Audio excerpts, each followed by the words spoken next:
Welcome to this panel presented by Resident Advisor called Ibiza, the Year of Change. I work for RA here in Ibiza, and we've got a rather large panel of 8 people, I think, 7.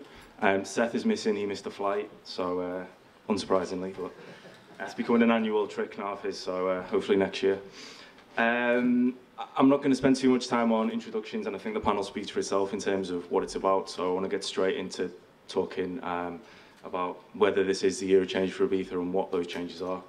Kind of contrarily, I want to start with Tom, because Tom, where is he?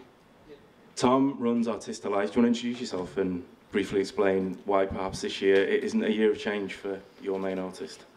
Well, I don't think it's a really big year of change for Ibiza. Change was always a big part of the island itself. I think it's business as usual that the island invents himself every year new. And if you ask the big promoters here sitting on a table, they have produced a lot of billboards in the last 20 years with a lot of different names. So for the island itself, I don't think it's a big change. For the music scene in general, yeah, there's a change. So you think it's a fundamental part of how Ibiza is that change occurs every couple of years, or? Yeah, I mean, artists coming and going, more successful, less successful, new nights popping up, some are not existing anymore. I mean, this is a normal part of the island. Artista Life, you run that with Loca Dice, and he's kind of the biggest artist on the agency. Yes. There was fierce speculation this year that he was going to be leaving, perhaps to Pacha, then perhaps to Space, but in the end he stayed with Cocoon. Why did you stay with Cocoon? We have a strong relation with Cocoon. We are good friends, and Dice has a strong residency at Cocoon since 2005, and Cocoon is still one of the best dance floors in the world for us, and no reason for us to change. Okay. I want to bring Juan Arenas in from Space. Juan's the artistic director. You've got one of the former Cocoon residents for Thursday. Can you tell us a little bit about that? Well, yeah, I mean, you mean with Richie Houghton coming on Thursdays to Space, I guess. Well, the situation with Richie really, it has been for a few years, you know, talking, because obviously he had a residency on a different club, so also, you know, it's been slow. But then, after last year, you know, when Richie was playing for Carcox on a Tuesday, and it was great to be able to see Richie, you know, thoughts about playing at the club, about his feelings for the club. So thanks to Carl for opening that door last year, and then well, we have been talking during this year about starting a new project, something I think a little bit different from what is actually on the island. Why is it different? Why is it different? Well, for me it's going to be different because it's, of course, for us it's a new project, it's a new thing, but also the level of a little bit of everything on the music, technology, experience. I mean, we are preparing something at least I haven't seen on the island. I mean, I'm not that old enough to be able to say what has happened on the island for the last 30 years, but at least since I'm clubbing in Ibiza, it's a project or it's something that I haven't seen it before, so this is why it's something different from the rest. Here it's really important, Richie idea, Richie genius, well, being a genius in what he does, and doing an input to this party, new party called Enter, Also where Keakuma, a brand that it was born 3 years ago, being part of the night. And yes, I only can say, wait and see what we are doing. I know Keakuma has been like a baby pet project for you. It was your project artistically. I know you're deeply involved in it. Personally, I know you've put a lot of thought and effort into it. Have you had to compromise that in accepting Richie into the club? No, I mean, I think this has been naturally something that has happened naturally. I mean, Keakuma, as I said, it got 3 years of life, and last year, for me, I can say personally, was one of the best nights in Ibiza music-wise. And it has been easy because actually Richie forward-thinking, music-wise, it really complements Keakuma inside of the project. So it's been easy, really. Okay. I want to carry on talking about Cocoon because Valentino, you're the brand manager, media manager for Amnesia. You also have a new night on a Friday with a former Cocoon resident. Mm-hmm. And what is the question? The question is, tell us about it.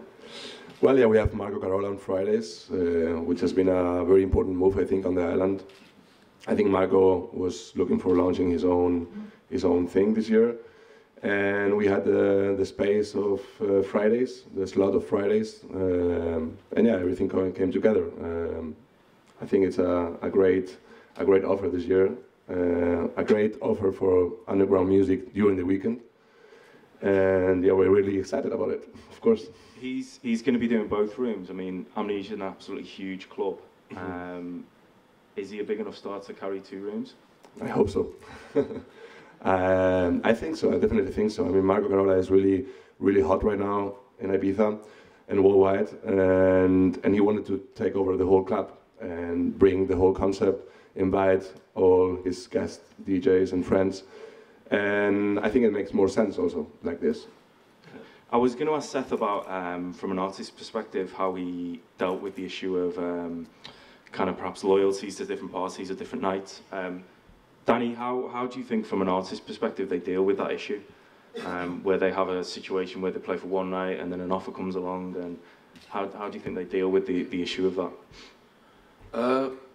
Well, I think it's difficult, and I think it's about having enough time between the two things that if it feels special. Most people tend to have this, 7 days either side, so you can do one thing and then maybe a week later you can go and DJ somewhere else. And I suppose for most of the DJs, it's blatantly down to what suits their style. You're not going to have certain DJs play with David Guetta who normally would play with Cocoon, for example. It's obvious where they fit. Because, I mean, at Pacha this year, you now have Tiesto on a Monday, who had played the Privilege, I think, for 4 years.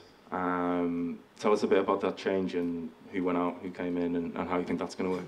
Well, listen, the Swedes decided they didn't want to do a full club residency, and I understand that. I think to get the 3 of them together and so on, they're busy as individuals, so to get them all in the same place at the same time these days was very difficult.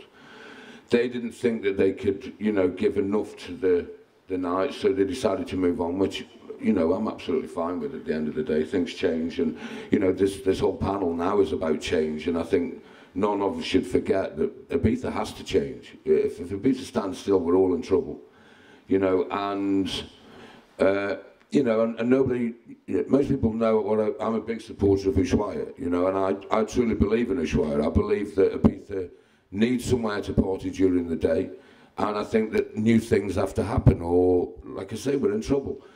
So, there's some strange things about Ibiza where, some people can do one thing and other people can't do it, and the politics, people talk about the Ibiza mafia and all the rest of it, and, it's a political island, and there's lots of stuff going on behind the scenes, but I really think change is important. And with regards to Tiesto coming on board, you can imagine when the Swedish House Mafia leave a nightclub, there's a bloody big hole there that needs to be filled, and I had to look for somebody who I thought was big enough to attempt to fill that hole, and I think Tiesto is. And musically, Tiesto's gone down a road that I think is more fitting for Pacha. He played there last year, only played 4 or 5 records, jumps in the booth with Pete Tong, and absolutely tore the place apart. So I think it's a perfect fit for us, and I think he's going to have a really good summer there. Sorry if I got off track a bit. No, I mean, you mentioned Ushuaia. I want to bring Yann in. Yann's the director from Ushuaia. I think last year was probably a bigger year of change for you. I think the hotel slogan was it the hotel that changes Ibiza? It was, so did you, or yeah, well, are you? I don't know if we are changing Ibiza. The real thing is that Ibiza is changing a little bit. More than changing, I think it's an evolution. It's always evolutioning, always moving. I agree with Danny that it seems that businessmen and people who are running the island are starting to look to create new things and to develop new perspectives instead of destroying and not letting other people doing and creating new things. So I'm totally okay with this. Ushuaia last year was a little bit coming back to the idea that I have and that some people have on the island, that Ibiza a lot of years ago was an open air place with big parties, with big Formenteras, full moon parties, with a big terrace on space. And I think that the people are really happy to touch a little bit the daytime party, to enjoy afternoon. It's a different slot of party, and I think that it can be totally combined with the nighttime. And we're giving a bigger offer to the clients who have to go on quality and to go on with service and good things and creating new things to bring more people to the island and to make it stronger for sure worldwide. You obviously have a close relationship with Pacha. Last year you had the Swedish House Mafia and Defected. This year you have David Guetta again. Yes. I mean, Danny's obviously just explained that he thinks it's a positive thing, but I think a lot of other club owners and directors probably might not have the same opinion. How is your relationship with the other clubs? I think we have a really good relationship with all the clubs on the island. There's a little idea or something floating in the air, thinking that we are fighting open air parties and afternoon with a nighttime, and we are stealing clients, or we are fighting for DJs and everything.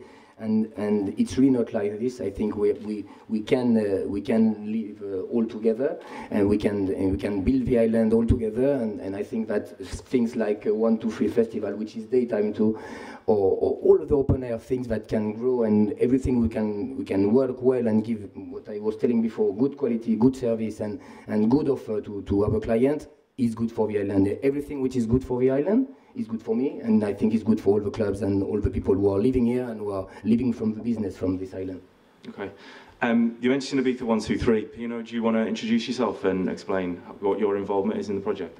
Yes, well, I'm Pino, promoter and the chairman of Live Nation Spain, and definitely thanks to my partner and friends of IMS, this crew, my holiday place here now, because I used to be here coming for, I'm here since the 78, and worked always in the music, and I've been basically related to rock and roll. We did, this island is a music island, it's been for many years.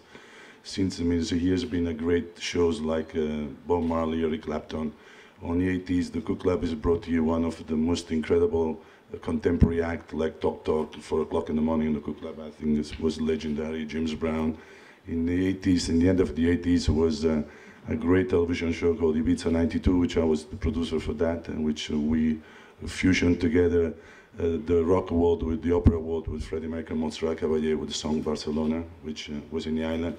Then I decided to stop, and then Ben, Pete, Danny, and Mark said, Pino, it's about time to come in. And I must say, I'm very proud to be part of those team and those people that really inspired me to be back in the island to work again. So we decided basically to bring back again the fusion, because this island is about fusion. It's a fusion of people, a fusion of concept, and I think it's definitely coming from the music today. This island has become the most worldwide electronic basis. I think it's when everyone thinks about electronic music, the homeland of that is Ibiza. And I think it's with this project this year, we decided to put together the both world, the rock world with the electronic world. We're creating a show which is going to be taking place on the 1st, 2nd, the 3rd of July. It's called Ibiza 123, which basically bring together those two worlds. And we don't just bring together on the way like a DJ pick an artist and do a remix. No, we really hope in the future the rock world, the indie world, all of them, the pop world, they really think electronic as well. And one of the examples we're going to have this year is Elton John with Now. Elton John and Now, they're going to present something which is unique in the world. Miss Elton John really went to their roots and created an electronic album, which is totally renovated himself in a totally different perspective. And I believe on the 2nd of July, the world are going to be seeing something which has never been seen before, which is a rock artist as Elton John presenting himself to the world totally with different perspective as the electronic. The same at the moment is Luciano and Lenny Kravitz working together to present that fusion as well, both of them. And we believe, we hope, this year, I mean, from the first year, from a year coming, that's really expand and brings all the artists into a different perspective to launch their new way of feeling that the electronic world today is the most important things. The kids today change the way they feel it. The rock world, the electronic world are the new pop stars, they are the new rock stars, and that is something which is the worldwide, everyone really, the kids feel it. And I think it's about time that the rock world, the pop world, and everyone start thinking that one, not just as a collaboration or to use the DJ to remix their album, but to change their way of creating the music and adapt to the new world. So I hope we can be a newborn, a new start. Danny, obviously this is an IMS project as well. What are you trying to achieve with this? What's the idea behind it? Well, you know, like I said before, Ibiza has to change. It has to evolve. You have to do new things. You have to grab people's attention and keep them looking at Ibiza and keep them wanting to come back. And we wanted to do a festival. And it's not easy, you know. You go down many roads on this island, and they get blocked, and they open up again, and then Pino will tell you he's had many sleepless nights just recently. But he's very good at what he does. But we wanted to, just present something that's not been on Ibiza. And what you have to remember as well, this event isn't just for tourists. This event is really aimed at the people of Ibiza. And it's their event, and you imagine you live on a little island like this, normal person, you want to go see Elton John or Sting or Lenny Kravitz, it's 500 euros. You've got to get a flight to Barcelona or Madrid, you've got to get your ticket, you've got to get your hotel room, you're taking your wife with you, so it's a lot of money. And a lot of people on the island can't. There's 100,000 people that live here, remember, all year round. So this event was a little bit about us presenting something new for tourists and for the tourist trade, but also about giving something back to the island and letting the people of Ibiza go and see the kind of artists that normally a lot of them wouldn't be able to afford to. So that's really what we did, really. I want to bring in Ignacio Mateo, who's from the Ayuntamiento de Ibiza, the Town Council of Ibiza. He's the Councillor for Tourism and Trade.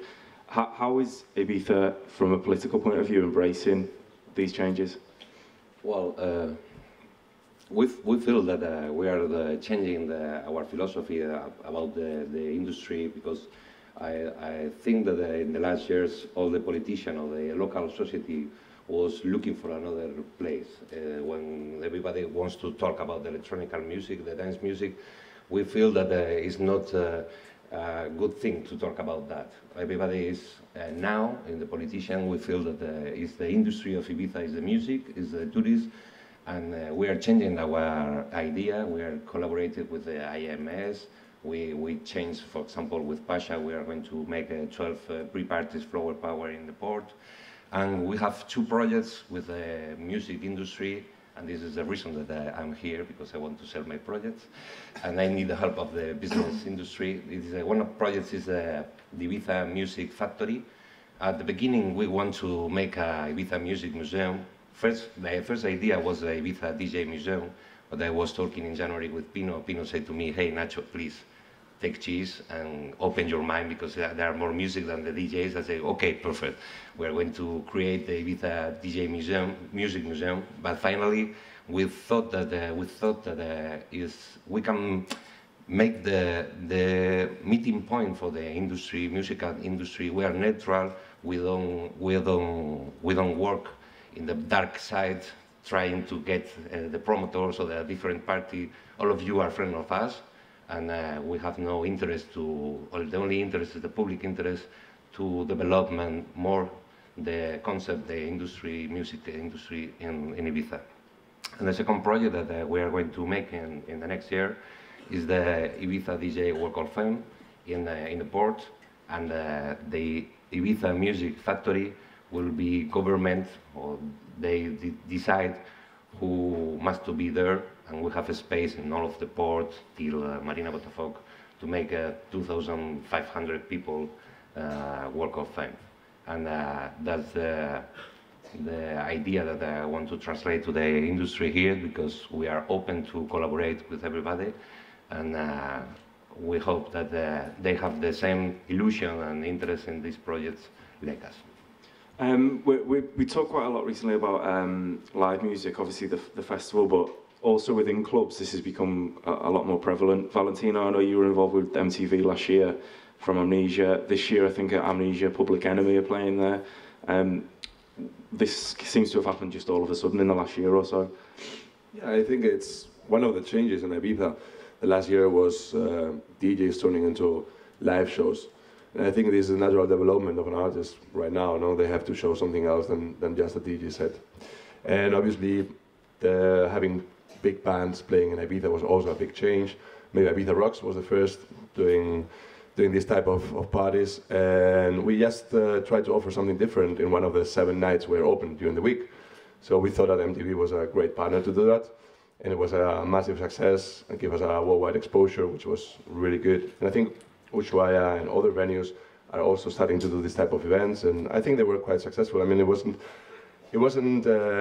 easy to bring these big bands, but once they are here, I think they result really successful. I think we had never dreamt about having 50 Cent or Snoop Dogg or Primal Scream in Ibiza, and as Pino said before, Ibiza is the music island. It's not just the DJs. So that was a good example last year, and we had amazing nights with Primal Scream, for example. It was an epic night for me, one of the highlights of the season.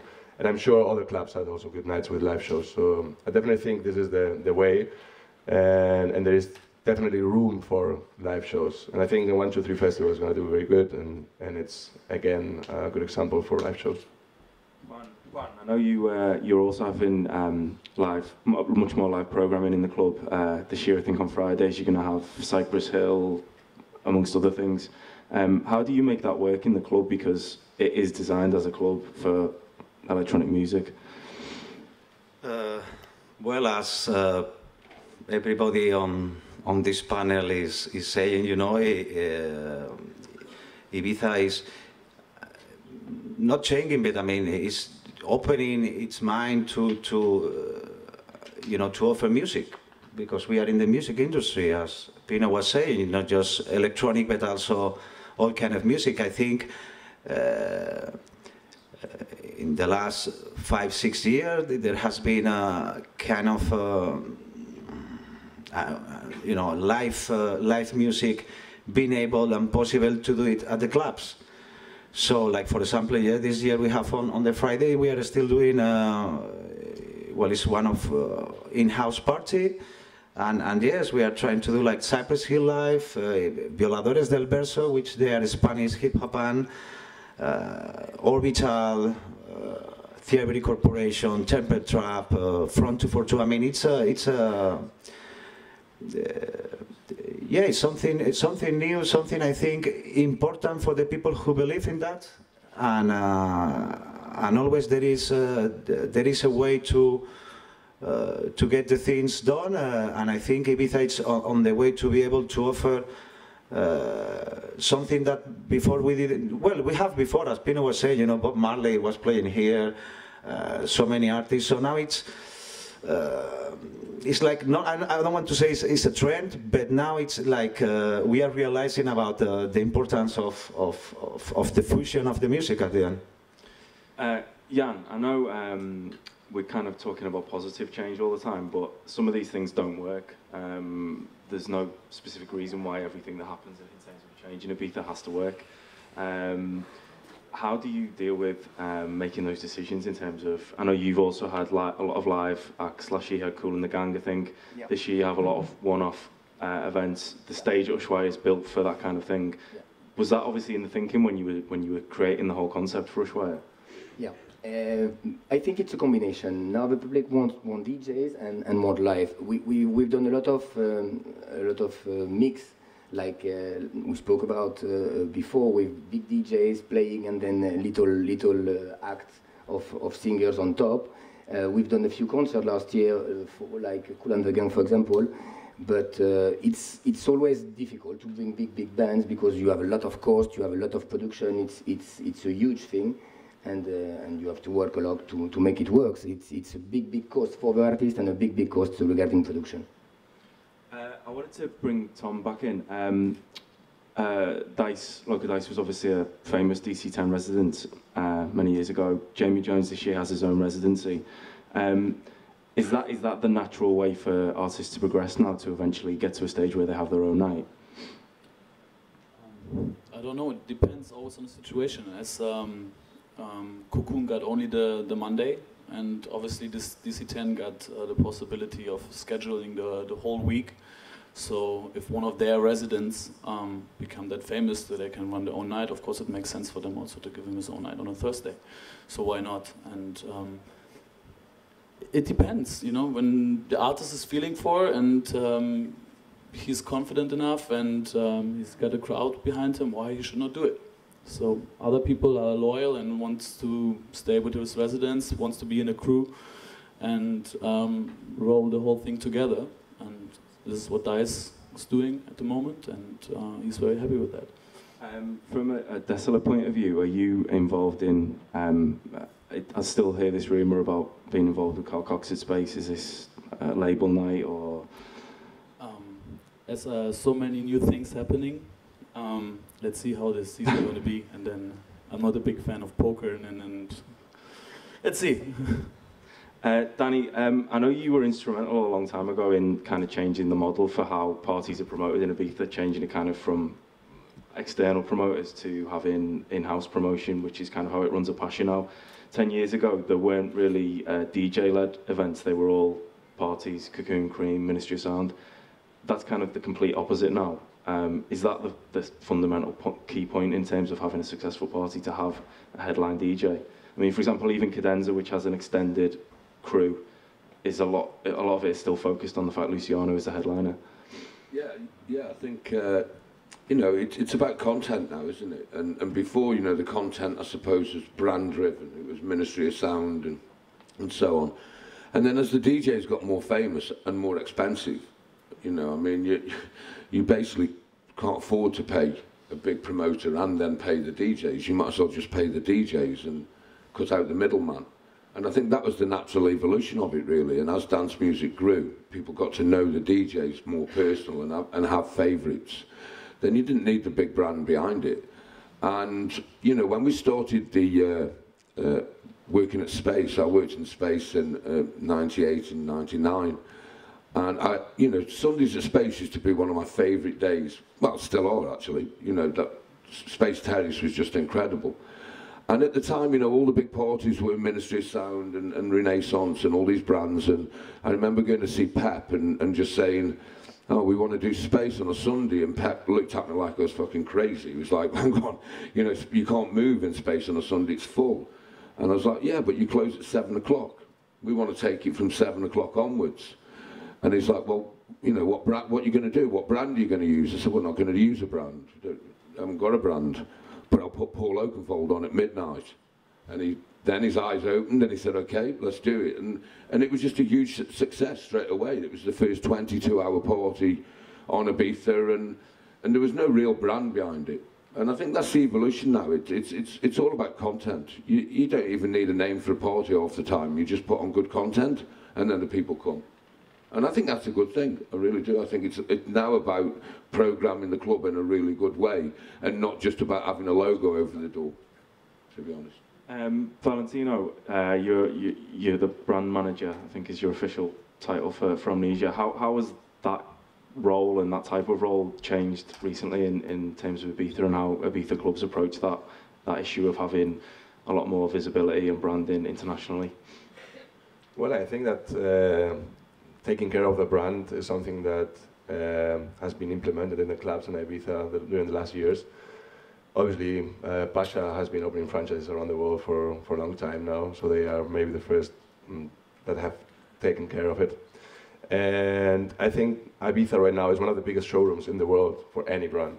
And we are realizing this by seeing all the brands landing here, like Pioneer, like Burn, like Red Bull is taking care also of his brand here in Ibiza. BlackBerry last year with the sponsorship we had with them. So I really think everyone is realizing, all the brands are realizing how important Ibiza is. So we are the first that have to take care of this, and we have to develop our brands to the next level. Obviously, we are developing many applications, taking care of the online marketing, which is really important nowadays. We are trying to build strong partnerships with with brands of the music industry, like I said before, Pioneer or BlackBerry or MTV last year. So I think that if we take care of the brand, it's definitely a place to be, Ibiza, and a place to show our brands, and that's the reason why brands that are in Ibiza during the summer are being very successful worldwide. I think 123 Festival is one of the goals of 123 Festival also, to start here in Ibiza and maybe do something in the future worldwide. And you see like brands like Okun or like Matinee or other brands that are in other clubs that are being successful here in Ibiza, and then they are also touring worldwide. So is that the plan, Pino, to export 123? No, I would like to say something on the DJ side as well. I say when we start, we speak now about the music and the DJ. On the beginning, when remember the clubs openings in Ibiza, they really, to promote the 7 days was extremely creative, because what you have to do, a wet night t-shirt and Miss Super Ibiza, you have to do like the concerts and the stuff. There was a lot of things going on. And DJ, we never know where the DJ was. We don't even see the DJ booth. It was even that someone was playing the music, which was something which really was more like in get it together, and there was really an island which was a little bit more smooth in terms of to enjoy it. It was more the fusion. Today, I believe that the DJ changed the island on the 19 when the English came on board this in Ibiza, which I think did a tremendous job, because I think they really changed the own way of feeling it. But we have to be careful today, because the way I see the DJ today is like a bubble, like the way we are in construction. I mean, a DJ is important, but DJs, in the end of the day, is the people, the one we should take care of. I mean, and the price, unfortunately, today, they just go, I can see DJ today like asking for $200,000, $300,000, 300,000 euro to do a session, which that is totally hilarious when you think about it. I mean, it's a DJ, I mean, it's a night here and there. So I do would like to make sure, Monsieur, we should take care of this, because otherwise this is going to be in a situation, it can be a major crack. I think today, the people, the kids, is definitely, they changed the way of feeling the music. I do believe the DJ has done a great job doing that. But I think also the DJ before, they were a little bit more organic. They really love the music. They really feel the session, and they really were transmitting that energy to get the people across it and to enjoy with them. So really the movement was something very powerful. I think if they don't really recuperate that vibes and really go more with a little bit more conscious. I know we all love private jets, we all love big cars, a big house, but it comes a time everything has to reach a limit. And I do recommend on that fusion, and that goes also to the rock and roll world, by the way. It's not just to the DJ. The rock and roll world today do exactly the same. I mean, it's a big moment of crisis, it's a disaster every day economically. You go to an agent or to a manager, say, hey, let's be a little bit more conscious. Let's put the ticket price up. Man, that's what it is. You take it or leave. You always have a chance to say no. So maybe we should start to see a little bit no sometimes. So maybe whose fault is it? Whose fault is it that DJs are getting paid too much? The fault is basically, I think, most of the time is the competition, which that is unfortunately is ego involved in this business. But the promoters are paying too much. Of course. I mean, so you think it's competition sometimes, and also people who promotes. Sometimes the ego gets so big, and sometimes the necessity as well, because if you do a festival, you get sometime on the festival, you have a sponsorship involved with you. And when the sponsorship is on the festival with you, what happens? You have to deliver to the sponsorship. So what happens when you start having a competition at the festival up there, paying more money? You feel struggle with your sponsor. So you have to get to save the festival, to save your position. You go up there and you just start reaching ridiculous amount of money, which in the end of the day, struggle, but not only struggle to promote. As I say, The only one who really makes everything work is the public. The only one who really make everything still go forward is the fan bases. And I think everyone in this business, whatever is from the end or the other one, we should take care of that. Because if we take care of that, business can grow, can evaluate, it can fusion, it can really be a really moment of change. But if we go up there and just take the money and run, I think this business is going to be really, a lot of people are going to die in terms of economically, they will not survive. So a lot of DJ, they're going to be to be in the top of the world, to become like suffering in terms of the ego, going to be really done because the work doesn't going to be that extensive as successful as they're looking for, and then they will all realize money was not that important. It was more important when we all enjoy be part of it and we all enjoy to share it together. Yeah, as a promoter, this year you have Avicii, David Guetta, Luciano. They kind of command fairly large sums, I imagine. Are you one of these people offering ridiculous amounts of money?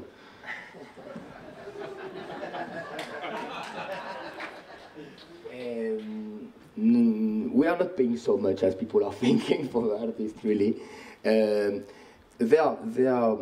It's question of business. I'm not speaking about Ushuaia only, I'm speaking about worldwide when I'm speaking about the fees of artists. And I think they are moving the people and they are pushing the limits regarding prices for sure. It's a little bit their business, but it's normal because they are bringing the public and they are playing the music. And promoters like me, like Pino, like everybody who are depending a little bit. We can create a lot, we can produce a lot, we can bring big festival and do the marketing and doing the promotion, but without them, it's really difficult now to have the public. So when they put a price, we have to negotiate, but we have at the end to pay to have the people and to build the party. I think it's what it is now.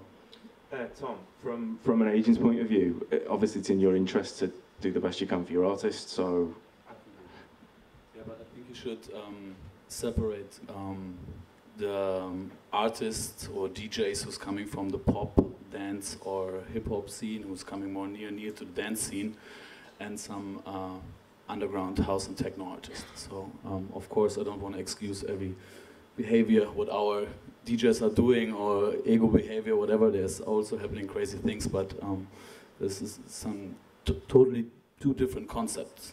The one is with the big marketing and PR over-motivated managers who's doing exactly this, what you was explaining before, and the other one is there with the heart and soul and is raving 24 hours and trying to bring the people on a journey, and this is exactly what I'm talking about, or what our agency is standing for. A good example, I think, could be Luciano, who obviously has gone from being that underground DC-10 resident to this year playing with Lenny Kravitz.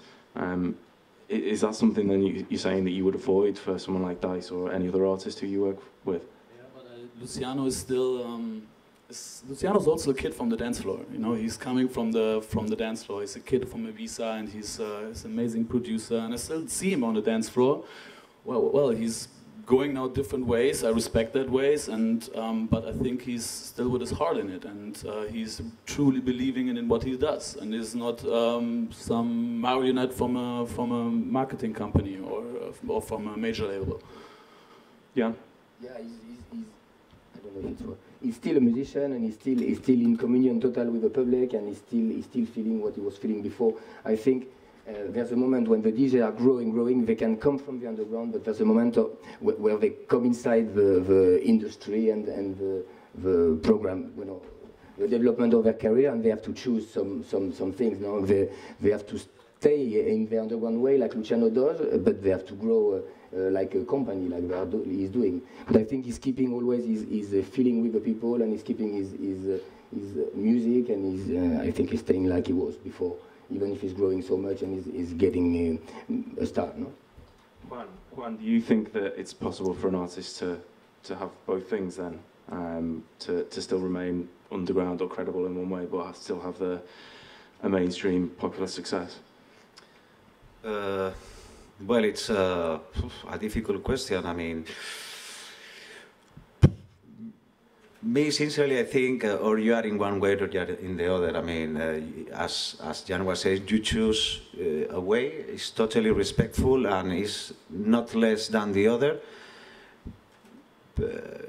But also there is here, you know, sometimes we say about underground commercial music, and it's difficult sometimes to make a difference because at the end of the day, all the music is being commercialized. But it's true that there are two types of artists. Some ones that they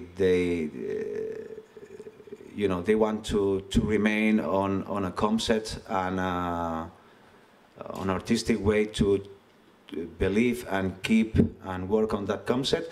And there is totally respectful other artists that they want to change. I mean, this is a music. I mean, many artists start as doing hip hop, and they are underground. Some artists start, you know, playing a little bit more commercial, and they are trying to move to the underground.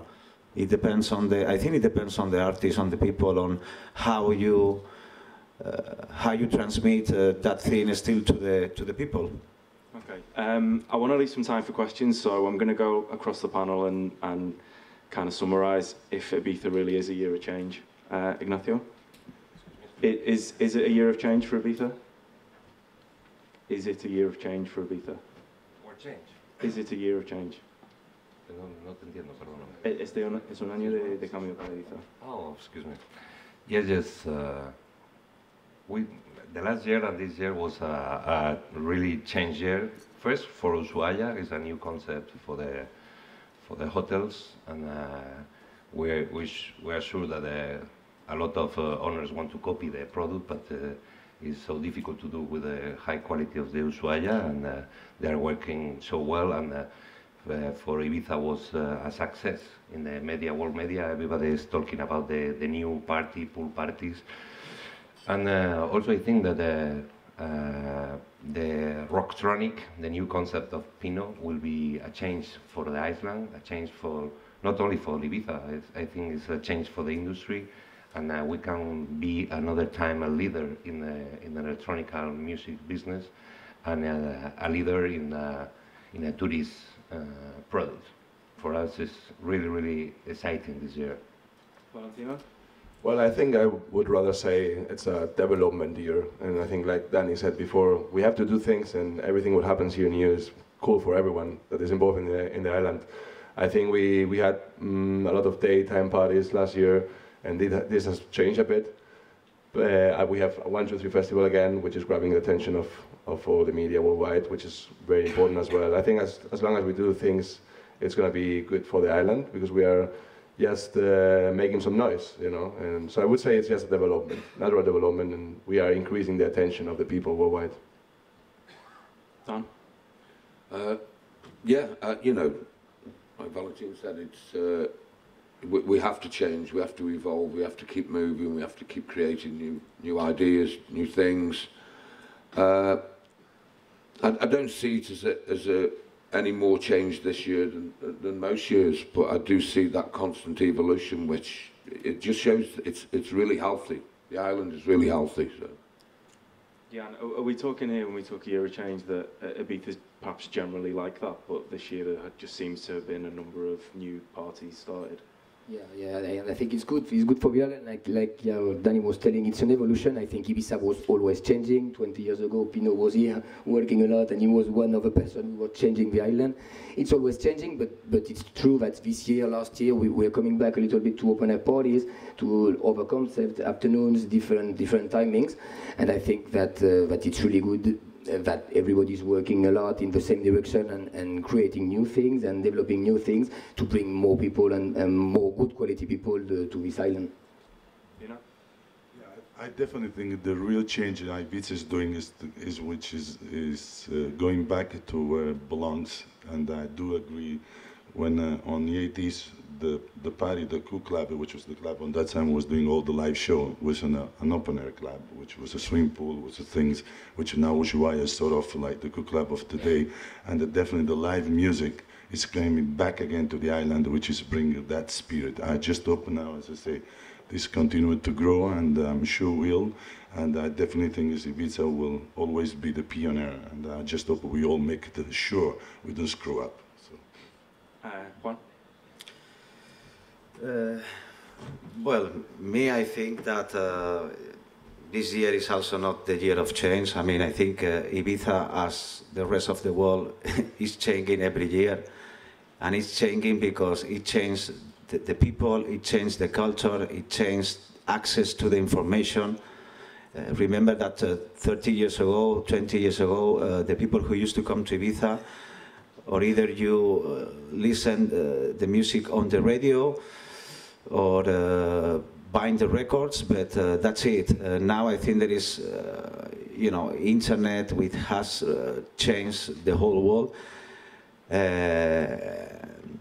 And hopefully, you know, if hopefully the things go back from a few years ago when Ibiza was more open, and there was a little bit more of freedom, where everybody could play the same game. But yes, adapting every year, changing every year, but it's not the year of the change for me. It's just the dynamics of the world, I mean. Okay. Tom, you kind of answered this, I think, with your opening statement, but perhaps constantly changing Ibiza and not necessarily this year. I think Ibiza are going to change. Next year's will change as well. And I think the most important thing is that promoters and, of course, the artists have to deliver quality. And if they do this, then we're all going to have a lot of fun, and for the next 20 years. Okay. I want to take some questions. You all seem very confident and see it as a year like any other year from listening to all of you. Do any of you have any worries about the economic crisis in Spain infecting Ibiza? Or? I think the Spanish crisis will affect somehow to the Spanish parties, but we are really lucky, to be honest. I mean, I think when I speak with my friends in Spain, in the mainland, everyone is struggling there with over 24% unemployment rate. So we are like in a paradise, to be honest, and we have to be lucky every day for that fact. So I think we might feel something, you know, but fortunately we won't suffer it as in Spain, in my opinion. Yeah, definitely out there is a big crisis. In Spain, it's just to give it I'm really curious to see how this bubble, if Ibiza sustains, because the rest of the country in Spain and I think the rest of Europe is going dramatically down, because it's a concert, as I say, people doesn't have that much money to really feel all the demands is up there. There's a lot of offer up there, and there is not many people, and definitely Spain struggle a lot. I don't know, the rest of Europe, I know struggle as well.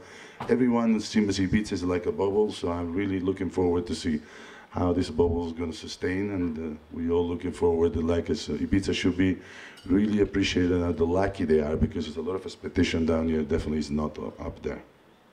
We have another question. Thanks for your words of wisdom, Pino. I don't think there's many people in this room can disagree with a word that you've said. Also, I'd like to say thank you to Ignacio. It certainly is a year of change here in Ibiza, because there's very little doubt that in other years we would never have got permission for a concert as brave as Ibiza 123 to take part. As a brand, I think Ibiza 123 will sustain. I think the price for the tickets have been pitched perfectly. As an Ibiza resident, I think it's a fantastic thing for the island that you're doing, along with Danny. And my 11-year-old son, Jack, has asked me to ask you, are you going to do a special prize for kids?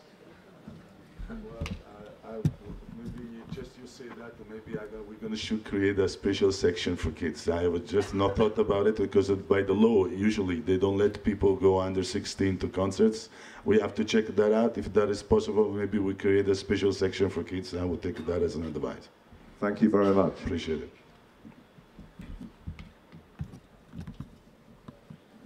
Hi, hello. I wanted to ask you a question regarding live streaming on internet, on different platforms. What do you think about it? Do you think it's the future of the music, live? is today, as you say, technology is part of this business.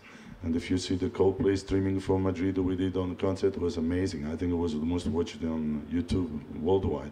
There is people up there somewhere in this world which they don't have the opportunity to see a lot of things. And I do think technology has been made that possible for many people to still be part of it, even though they are in the middle of nowhere. So I do welcome all those streaming, and I really hope the artists understand that and be a little bit more open to give those streamings rights. And the business model behind? Sorry? The business model? Business for the artists, for the promoters, behind of live streaming? Well, what's the question? Yeah, the business model behind live streaming, for example, on YouTube. It's very simple. You give the rights, someone else pays production, and you give the right. I mean, someone makes money between, probably yes, and most of the time people are not looking for that much money in streaming. Thank you. Yeah, there's a big movement now online. Normal TV will be in a few years 80% all on internet, and there's a big market with all the streaming thing and with online, with a big business back of this, because there's a lot of people who can see this online all over the world. So there's big money moving with this. We are all working now, I think, with a lot of online thing, and we are all preparing some actions online wherever in the world to touch everybody outside. We are now already preparing a new big online thing for our site, which is party.com, that we are going to develop now to do a lot of things regarding streaming and regarding all of things.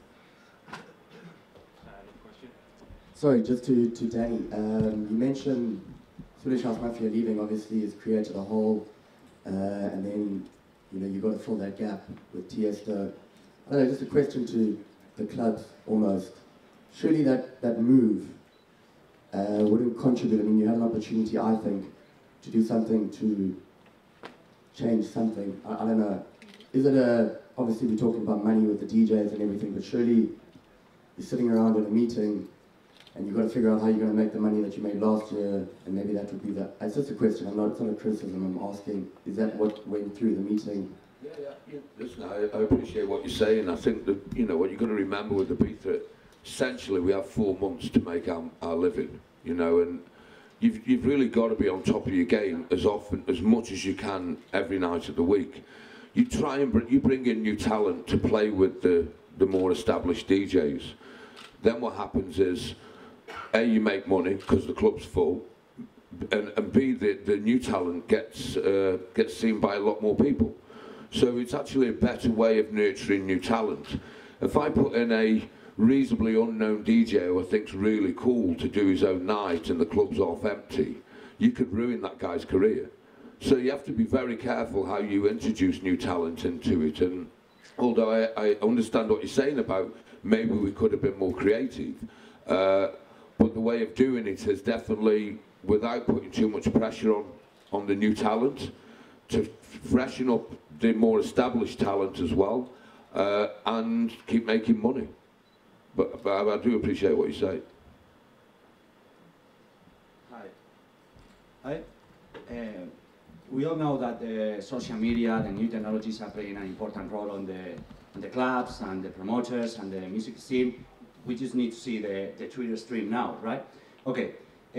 But I have a question, really interesting question for all of us. Do you get a ROI, a return on investment in your social media strategy, in your tactics? And if you get it, how you get it? And if you know how to get it, who is behind that? I mean, do you have a professional team running the social networks? And most importantly, interacting with people, engaging with them, talking with them. It's all about content, but it's all about people. That's my question. Juan, what's the social media strategy for Space? Well, I mean, I think the social media, it's not a tool for the music. I think it's a tool for everybody. I mean, for all kind of businesses. And yes, I can talk for myself. Yes, we have a team dedicated to the media, to the social networks, and there is people behind. It is not machines, it's people behind. You get a return on investment? Yeah, I think so, yes, because as you can imagine, it's not the same investment. I mean, it's not the same cost. It's much cheaper to do marketing on the social networks, on the sites. It's much cheaper than to do it in on magazines, on all billboards, and also it's a way of not just offering an information from us, but also getting a feedback, which is really important. I mean, you cannot get a feedback from a billboard. In the social networks, yes. You get feedback, I guess you reply people and you engage with them. Yeah, as we can, yes, of course. I mean, sometimes, you know, if, I don't know, you put whatever news and you get like 3,000 replies, it's difficult to be able to attend everybody, but yes, we try our hard to do this. Have we got time for one more question? Anyone?